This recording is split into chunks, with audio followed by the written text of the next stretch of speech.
আপনি আমাকে জিজ্ঞেস করেছেন কিভাবে দ্রুত ধনী হওয়া যায়, ঠিক? জি ঠিক। সেরা সমাধান 5 ওয়াক্ত সালাত আদায় করুন, আর ফজরের আগে 2 রাকাত সুন্নাত মিস করবেন না। আপনি কি জানেন শীর্ষ 10 জন ধনী ব্যক্তির তালিকায় 4 নম্বরে বিল গেটস, 2 নম্বরে জেফ বেজস, তো 3 নম্বরে জেফ বেজস, 2 নম্বরে এলন মাস্ক, 1 নম্বরে কে?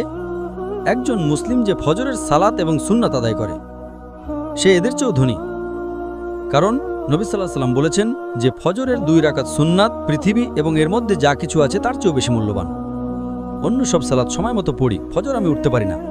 তো আমি তাকে বললাম, আপনি তো একজন ব্যবসায়ী, ধরুন আমি আপনাকে বললাম কাল সকাল ভোরে 5টায় একটা ব্যবসার ডিল আছে যেখানে আপনি $1 মিলিয়ন পাবেন, আপনি কি সেই ডিলে যাবেন? আপনি বললেন হ্যাঁ, কিন্তু আপনি তো সকালে উঠতে পারেন না। না না না, $1 মিলিয়ন জন্য আমি ঘুমাবই না।